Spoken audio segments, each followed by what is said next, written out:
اللهم بارك على محمد وعلى آل محمد كما باركت على إبراهيم وعلى آل إبراهيم إنك حميد مجيد. أما بعد فإن خير الحديث كتاب الله خير الهدي هدي محمد صلى الله عليه وسلم وشر الأمور محدثاتها وكل محدثة بدعة وكل بدعة ضلالة وكل ضلالة في النار. اعوذ باللہ من الشیطان الرجیم. بسم اللہ الرحمن الرحیم. انما یعمر مساجد اللہ، صرف اور صرف اللہ کی مسجدوں کو وہی آباد کرتے ہیں من آمن باللہ، جو اللہ پہ ایمان رکھتے ہیں، والیوم الآخر، اور آخرت کے دن پہ ایمان رکھتے ہیں، واقام الصلاۃ، نماز قائم کرتے ہیں، وآتوا الزکوٰۃ، اور زکوٰۃ دیتے ہیں، وَلَمْ يَخْشَىٰ إِلَّا اللَّهِ، اور اللہ کے سوا کسی اور سے نہیں ڈرتے. سورہ توبہ ہے، سورہ کا نمبر 9 ہے، آیا کا نمبر 18 ہے. یعنی اللہ تعالیٰ کہتے ہیں کہ اللہ کے گھروں کو، مساجد کو آباد کون کرتے ہیں؟ جن کا اللہ پہ صحیح معنوں میں ایمان ہوتا ہے، جو آخرت پہ ایمان رکھتے ہیں. اصل میں ہر بندہ آرام، عیش، عشرت، سکون کی زندگی چاہتا ہے. جس کا آخرت پہ ایمان ہو اس کا پختہ یقین ہوتا ہے کہ یہ دنیا عارضی ہے، اصل زندگی اگلی ہے، جو دائمی بھی ہے، جس کا دنیا کے ساتھ کوئی کمپیرزن ہی نہیں. جیسا کہ امام ترمذی رحمۃ اللہ علیہ ایک حدیث لائے ہیں کہ رسول اللہ صلی اللہ علیہ وسلم نے فرمایا کہ جنت کی نعمتوں میں سے ایک نعمت جو انسانی ناخن کے برابر ہے، اگر وہ بھی دنیا میں آ جائے تو یہ ساری دنیا روشن ہو جائے. ایسے ہی کہا گیا ہے کہ اگر کوئی جنتی دنیا پہ جھانک لے تو جیسے دن کو سورج کی روشنی میں ستارے ہمیں نظر نہیں آتے، ایسے ہی اتنی روشنی ہو جائے. یعنی یہ بندوں کو ترغیب دینے کے لیے، کیونکہ جنت کا تصور دنیا میں رہتے ہوئے ہم نہیں کر سکتے. کیوں؟ ہماری صلاحیتیں، ہماری سوچ، ہماری عقل محدود ہے. کہتے ہیں کہ ایک ہاتھی تھا، اس پہ مکھی بیٹھ گئی. اب مکھی کہنے لگی کہ اگر میرے بیٹھنے سے تمہیں کوئی پریشانی ہوئی یا بوجھ ہوا تو مجھے بتا دینا. پھر مکھی نے گنگنانا شروع کر دیا. پھر اس نے ہاتھی سے کہا کہ اگر تجھے میرے شور سے کوئی مسئلہ بنا تو مجھے بتا دینا. ہاتھی چلتا رہا. اب اس کے بعد مکھی اڑ گئی. اب مطلب کیا کہ مکھی کی حیثیت کا ہاتھی کے پاس یا اس کے ہاں کوئی اس کا وجود یا اس کا تصور، یعنی اس کی کوئی ویٹر ہی نہیں تھا. اب ہاتھی اور مکھی کی مثال تو شاید چھوٹی ہو، میری اور آپ کی مثال اس کائنات میں اس سے بھی بہت کم تر ہے. جیسے ہاتھی پہ مکھی بیٹھی یا نہ بیٹھی، جب وہ بولی یا نہ بولی تو ہاتھی کو کوئی پرواہ نہیں. تو اللہ تو بہت اعلیٰ عرفہ ہے. تو یہ جو آخرت کا تصور ہے نا جی، یہی انسان سے اچھے کام کراتا ہے. اور اس آخرت کے تصور پہ لوگ ایسے ایسے کام کر گئے ہیں کہ جس کی کوئی حد نہیں. جب ہم نے اپنے اسلاف کا تذکرہ سنتے ہیں، تاریخ میں پڑھتے ہیں کہ تھے تو وہ انسان، لیکن کر کیا گئے ہیں. یعنی عمر بن خطاب رضی اللہ تعالیٰ عنہ کی حکومت 23 لاکھ مربع میل پہ تھی. کہاں سے چلے تھے؟ چلے تو وہ وہاں سے تھے جب محمد صلی اللہ علیہ وسلم کے پاس اتنی بھی حیثیت نہیں تھی، اتنی بھی طاقت نہیں تھی کہ وہ ان کو قتل کرنے آئے تھے کہ آپ طاقت سے ان کو روک لیتے. اللہ کی رحمت سے وہ رکے تھے. جو کلام سنا تھا اسے ان کا دل پھرا تھا.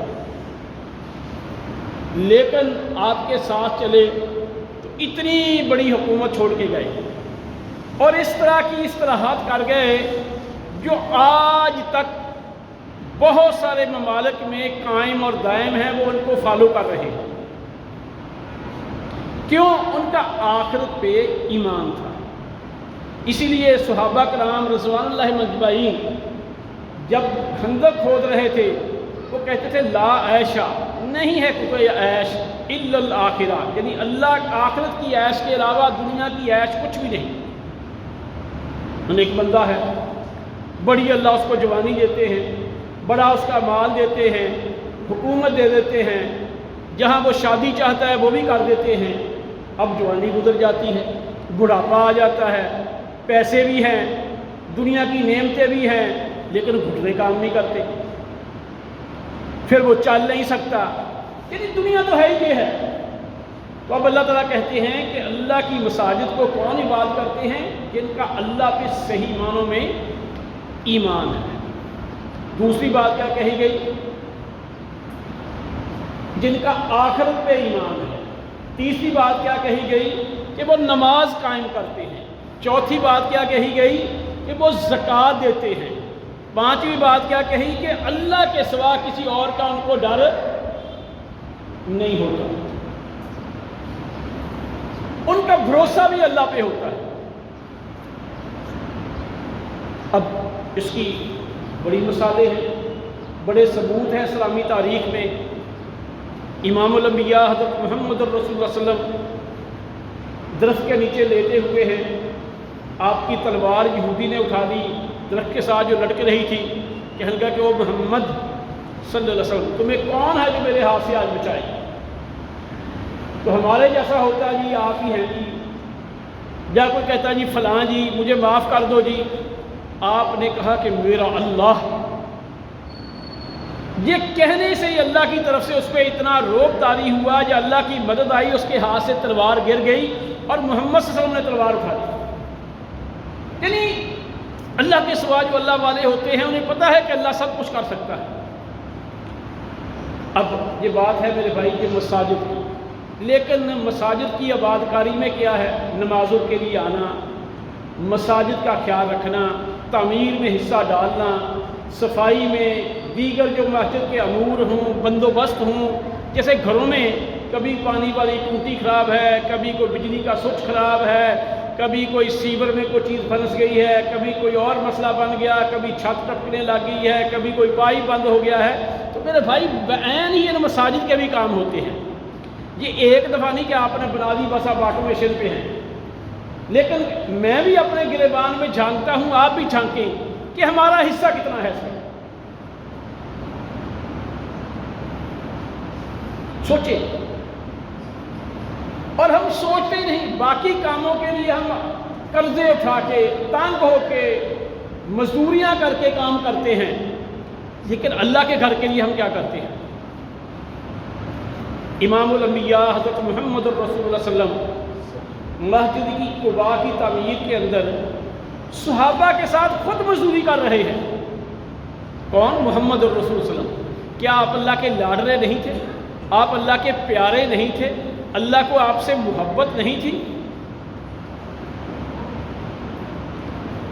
ہمارا سب کا عقیدہ ہے اس کائنات کے اندر انسانوں میں سے یا جتنی بھی مخلوقات ہیں، انسانوں کے علاوہ جن ہیں، فرشتے ہیں، سب سے زیادہ محبت پیار اللہ کو محمد صلی اللہ علیہ وسلم، وہی اللہ کو محبوب تھے، لیکن اللہ کا گھر بنانے کے لیے مزدوری کر رہے ہیں۔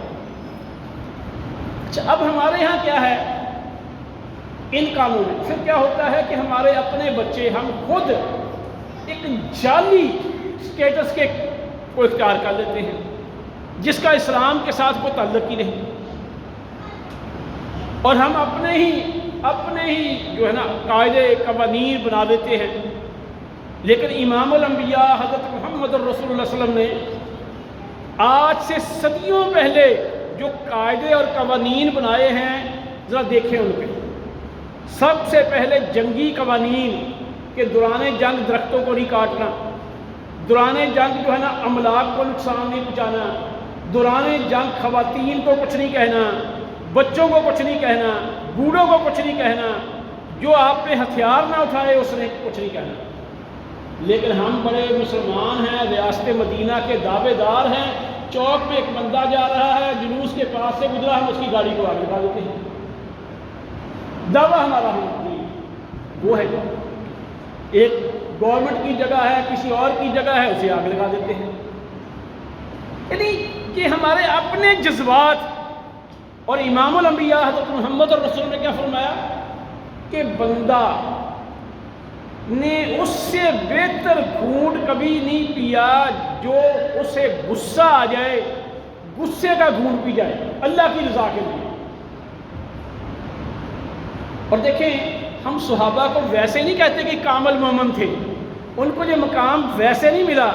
وہ حضرت علی رضی اللہ تعالیٰ کا واقعہ، ایک یہودی کو قتل کرنے لگے، جب قتل کرنے لگے انہوں نے ان کے منہ پہ تھوک دیا، انہوں نے فوراً چھوڑ دیا۔ اب یہودی نے کہا مجھے تو مارنے لگے تھے، میں نے بےہودہ حرکت کی، اب تو مجھے چھوڑ رہے ہو۔ وہ کہنے لگے کہ میں نے ذاتی غصے کے لیے نہیں مارنا تھا، تو میں نے تو اللہ کے لیے قتل کرنا تھا، جب تم نے تھوکا مجھے غصہ آ گیا، میں ذاتی انتقام نہیں لینا چاہتا۔ یہ تھے میرے بھائی مومن۔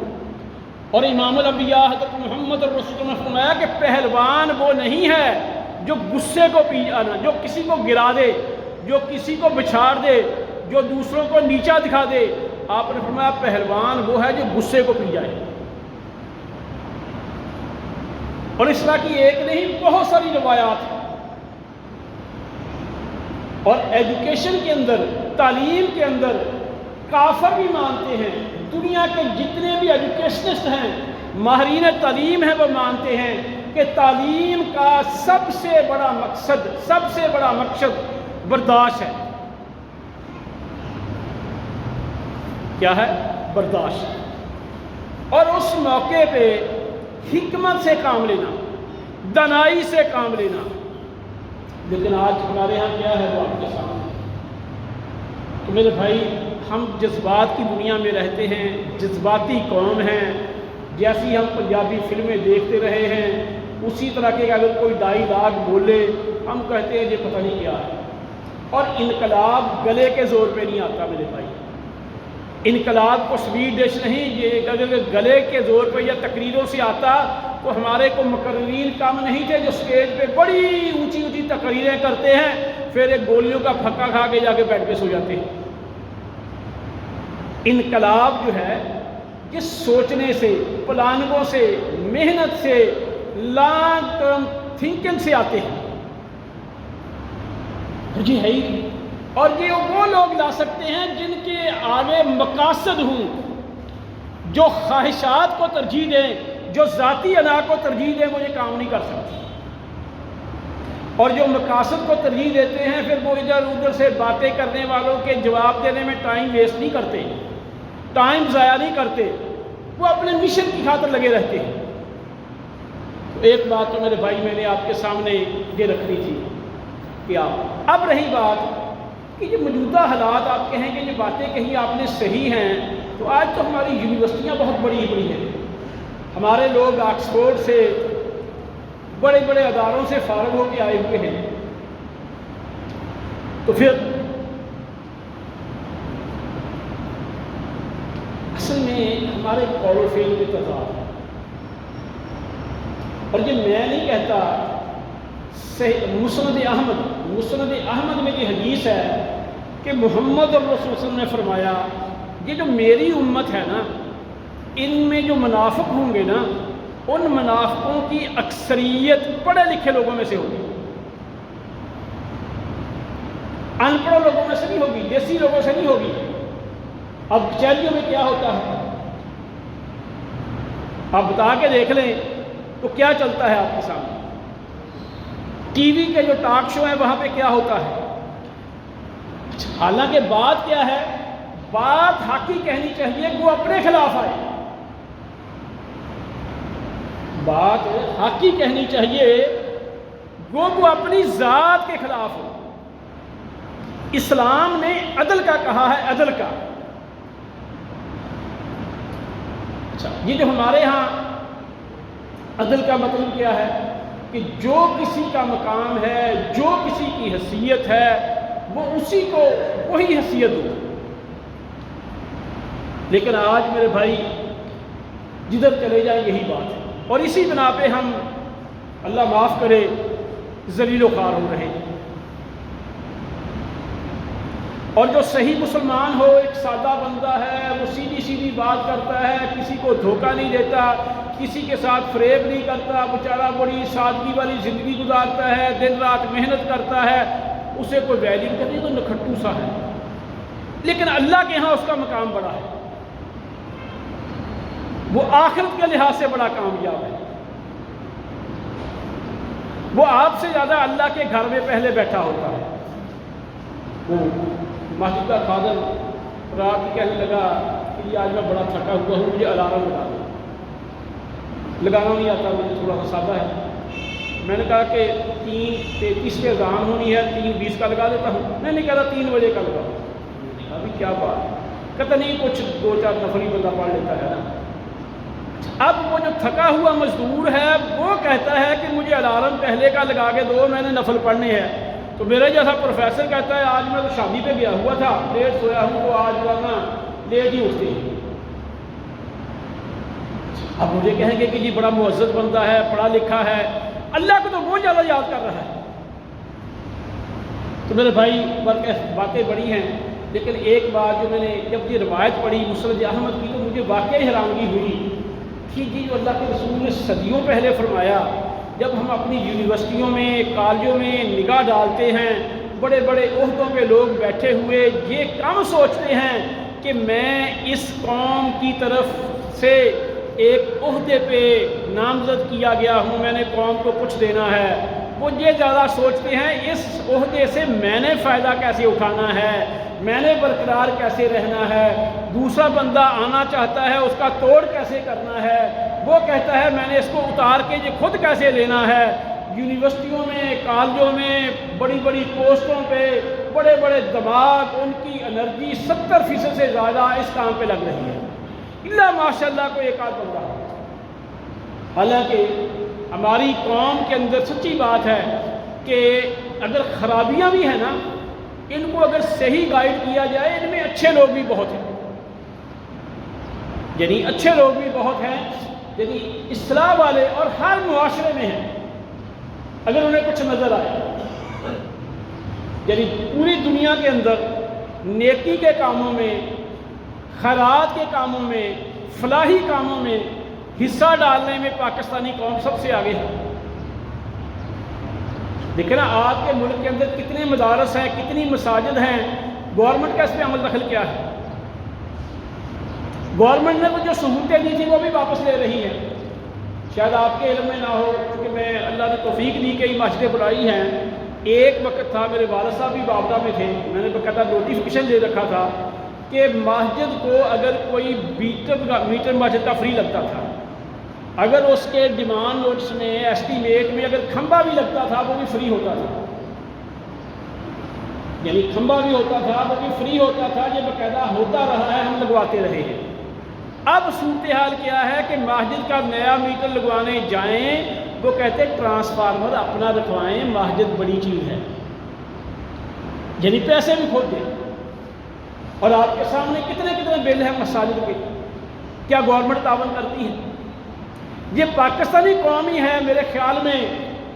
میں یونیورسٹی میں پڑھاتا ہوں، اب وہ کیا کرتے ہیں، جان بوجھ کے نا کچھ بجلی بند کر دیں گے، جان بوجھ کے پیچھے اے سیوں کو ٹرپ کر دیں گے، آدھا دن چلا دیں گے، آدھا دن نہیں چلائیں گے، کبھی کچھ کر دیں گے۔ تقریباً 50% نا جی شو یہ کرنا کہ ہمارے ایئر کنڈیشن کلاس کو 50% وہ بچاتے ہیں بجلی۔ آپ ہی بتائیں کسی مسجد میں وہ کمزور ہے یا طاقتور ہے، اگر انہوں نے کبھی اے سی لگایا ہے تو جمعے کے دوران انہوں نے کبھی بند کیا، تراویح کے دوران کبھی بند کیا انہوں نے؟ یہ اللہ کے گھر ہیں، یہ عوام کی توفیق سے یعنی تعاون سے چل رہے ہیں، تو یہ پاکستانی قوم کا ہی کمال ہے۔ اور سچی بات ہے کہ جہاں کہیں کو بندہ کرنا چاہے، آج ہی یہ اسلام آباد کے اندر ڈاکٹر بشیر صاحب ہیں، انہوں نے ایک مسجد بنائی ہے، اس کے ساتھ انہوں نے بہت سارے شعبے شروع کیے ہیں۔ وہ کہنے لگے کہ ہمیں کہیں بھی مشکل نہیں آئی، بلکہ ٹی وی پہ ان کا انٹرویو تھا کہ آپ یہ اتنے شعبے چلا کیسے رہے ہیں مسجد کے ساتھ۔ سلاب زاوزان کی فنڈ، میڈیکل، ہسپتال، دوائیاں، ٹریٹمنٹ، دوپہر کے وقت کو اگر مزدور آ جائے ان کے سونے کا بندوبست، ان کے لیے اگر کوئی کھانا نہیں لے سکتا اس کا بندوبست، بڑا کچھ آتا ہے۔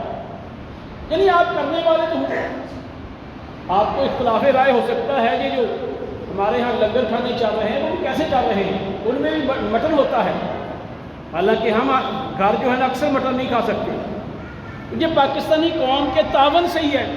تو اگر ہم قوم کی رہنمائی، قوم کے جذبات کو ہی غلط سائڈ پہ لگائیں گے، میں نے شاید آپ کو پہلے بھی بتایا ہوگا، جو خود کام کیا ہوا ہونا، خود وہ جو کام ہوتا ہے اس میں بندے کو ذرا عین الیقین ہوتا ہے کہ میں نے کر کے دیکھا ہے کہ یہ واقعی ایسے ہوا ہے۔ میں بطور ٹیچر، بطور ٹرینر الحمدللہ اللہ کا فضل تھا کہ میں نے پاکستان اور پنجاب کی ٹریننگ ٹاپ کی تھی، تو میں ایڈمن کی پوسٹ پہ نہیں جا رہا تھا۔ ایک دو دفعہ کہا میں نے کہا میں نہیں جا رہا، میرے ذہن میں تھا کہ میں ٹیچر بہت اچھا ہوں۔ تو ایک ہمارے سیکٹری صاحب آ گئے، انہوں نے کہا جی نہیں اس گریڈ والوں کو تو ہمیں لگانا ہی پرنسپل ہے۔ اب چھوٹے سے کام سے مجھے کولو تارڑ ایک جگہ ہے حافظ آباد میں، وہاں پہ لگا دیا گیا۔ چند دن میں وہاں پہ رہا تو اس کے اندر بجلی کے کھمبوں کی ایک لائن لگنی شروع ہو گئی، نیچے ایک درختوں کی لائن تھی بہت بڑی لگائی ہوئی، چھوٹے چھوٹے تھے ابھی درخت، آدھا مربع جگہ تھی اس ادارے کی۔ اب جب میں نے دیکھا تاریں اس کے اوپر جائیں گی، یہ درخت نیچے ہیں، یہ تو کاٹنے پڑیں گے، یہ درخت سارے ضائع ہو جائیں گے، یہ تو ٹھیک نہیں۔ تو میں نے فوری اس ٹھیکیدار سے کہا کہ آپ اس کو نا سائڈ پہ کریں، جی نہیں ہمارا خرچہ آ گیا۔ ابھی ایک کھمبا لگایا تھا، میں نے اس مزدور سے پوچھا کتنے پیسے دیتے ہیں آپ کو کھمبا لگانے کے؟ 1500 روپیہ۔ میں نے کہا یہ 1500 پکڑو، اس کو اتنے فوٹو دکھا دو۔ اب جو 2012 کی بات ہے، اب میں نے پوچھا، وہاں کے لوگ آئے، کہنے لگے جی وہ لاکھوں روپے کے درخت ہیں۔ اب یہ اپنی تعریف نہیں، لیکن ہم سوچتے نہیں چلو یہ بات تو ہوگی۔ تو سمندری کے اندر میں گیا تو مجھے تجربہ نہیں تھا کہ میں وہاں پہ گیا تو وابدہ والے کنیکشن کاٹنے آ گیا دارے میں، کہتے جی آپ نے بل نہیں دیا بجلی کا۔ تو میں نے پوچھا، کہتے جی اکاؤنٹ میں پیسہ ہی کوئی نہیں۔ تو پھر میرے کو کزن تھے وہاں وابدہ میں، میں نے ان کو کہہ کے روکا، وہ بل کہیں سے دور سے لے کے دیا۔ اسی ادارے میں میں تقریباً 4.5 سال رہا ہوں۔ 9 کلاس روم ہم نے نئے اپنی مدد آپ کے تحت بنائے، گورنمنٹ کے فنڈ کے علاوہ۔ ایک مسجد بنائی، اور انشاءاللہ ہے تو وہ اس سے چھوٹی ہے، لیکن میں کہہ کے آیا ہوں کہ 100 سال تک اسے کچھ نہیں ہوگا انشاءاللہ۔ یعنی جو اس کا اسٹرکچر ہم نے بنایا ہے انشاءاللہ 100 سال تک اس کو کچھ نہیں ہوگا۔ لاہور فینی ہم نے وہاں پہ لگائے تھے، ICI کا پینٹ استعمال کیا، جو بھی ہم کر سکتے تھے۔ اس کے علاوہ جو غریب بچہ ہوتا تھا اس کے لیے یونیفارم فری تھی، گورنمنٹ کے ہم نے اعلان کر دیا کہ ہم فری دیں گے۔ اس کے علاوہ اور بڑا کچھ اللہ نے کیا، یعنی 2 موٹر سائیکل بچوں کو نام دیے جنہوں نے بوٹ آپ کیا۔ یہ سب عوام کے تعاون سے ہوا ہے، میرے چند ہزار روپے ہوئے، تنخواہ دار نے کیا ڈالنا ہے۔ یعنی ہم لوگوں کو اگر ادھر راغب کریں تو ہماری قوم میں بڑا پوٹینشل ہے، تو اگر ہم اپنے ہی وسائل کو ضائع کرنے پہ لگا دیں تو پھر میرے بھائی، تو اس لیے امام الانبیاء حضرت محمد الرسول صلی اللہ علیہ وسلم نے فرمایا، تم میں سے اگر کوئی بات کرے تو خیر کی بات کرے، بھلائی کی بات کرے، بہتری کی بات کرے، سلامتی کی بات کرے، ورنہ خاموش رہے۔ ایک حدیث ہے کہ صبح کے وقت جسم کے سارے اعضاء، اس کا مفہوم یہ ہے، یہ لفظ تھوڑی سی کمی بیشی ہو جائے گی، زبان کے سامنے منت کرتے ہیں، ہاتھ جوڑتے ہیں کہ تیری اس بنا پہ ہم سب کو عذاب ہوگا، تو کنٹرول میں رہنا۔ اور دوسری ایک روایت میں آپ نے فرمایا کہ جو بندہ مجھے اپنی 2 چیزوں کی ضمانت دے دے تو میں اسے جنت کی ضمانت دیتا ہوں، ایک اپنی زبان، ایک اپنی شرمگاہ۔ اس زبان کی بنا پہ ایک مقرر شرک پھیلاتا ہے، اس زبان کی بنا پہ دوسرا مقرر توحید پھیلاتا ہے۔ اس زبان سے ہم غیبتیں کرتے ہیں، اس زبان سے ہم خیر کی باتیں کرتے ہیں، اس زبان سے ہم گالیاں نکالتے ہیں، ایک زبان سے ہم لوگوں کے دلوں کو سکون دیتے ہیں۔ تو میرے بھائی، یہ زبان ہی رشتوں کو ملاتی ہے، زبان ہی رشتوں کو کاٹتی ہے۔ تو آج ہم کن خطوط پہ چلے ہوئے ہیں، کن لائنوں پہ چل پڑے ہیں؟ تو ہم فضول محفلوں میں، مجلسوں میں بولنے سے امام الانبیاء حضرت محمد الرسول صلی اللہ علیہ وسلم کی کوئی بات ہم سنتے ہیں، چلو وہ تو آپ کہیں گے من جانب اللہ تھے، تو آپ صحابہ کرام کو دیکھیں، صحابہ کرام تو نبی نہیں تھے نا، ویسے آپ کے تربیت یافتہ تھے، وہی تو نہیں آتی تھی ان کی طرف سے، لیکن ان کی دعائیں دیکھیں۔ عمر بن خطاب یہ دعا کیا کرتے تھے، اللہم وجعل عملی کلہ صالحا وجعلہ لوجہک خالصا ولا تجعل فی لأحد شیئا، کہ اے اللہ میرے سارے کے سارے عمل صالح کر دے، ان کو خالصاً اپنی رضا کے لیے کر دے، ان کے اندر کسی اور کا کوئی شائبہ کوئی حصہ نہ ہو۔ اب دیکھو کتنے بڑے کلمات، یہ صبح کے بعد روزانہ دعا کرتے تھے، تو آج ہم بھی یہی دعا کرتے ہیں کہ اللہ ہمارے اللہم وجعل عملی کلہ صالحا، ہمارے سارے عمل اللہ صالح کر دے اور خالصاً اپنی رضا کے لیے کر دے، اور ہم کسی اور کی خوشنودی کے لیے کام نہ کریں، تیری ہی خوشنودی کے لیے کام کریں۔ بلکہ میرے بھائی، میں تو آپ مسلمان ہیں، ہمارا تو قرآن کہتا ہے، سچی بات ہے کہ کل کے پرسوں میں ایک سکھ کی ویڈیو سن رہا تھا، وہ کہتا ہے اگر بندہ لوگوں کو خوش کرنے کا تصور ذہن سے نکال دے تو بڑی سکون کی اس کی زندگی ہو جائے گی، بڑی سکون کی۔ کہتا جی جو ہمارے ذہن میں ہے نا، جی لوگ کیا کہیں گے، فلاں کیا کہے گا، فلاں کو راضی کرنا ہے، اس کام میں ہی ہم اپنی تباہی کر لیتے ہیں، اپنی زندگی برباد کر لیتے ہیں۔ تو اگر صرف اللہ کو راضی کرنے کی کوشش کریں تو لوگ بھی راضی رہیں گے انشاءاللہ، تو اللہ بھی راضی ہوگا اور آخرت میں بھی آپ سے خوش ہوں گے۔ اللہ سے دعا ہے کہ اللہ مجھے اور آپ کو عمل کی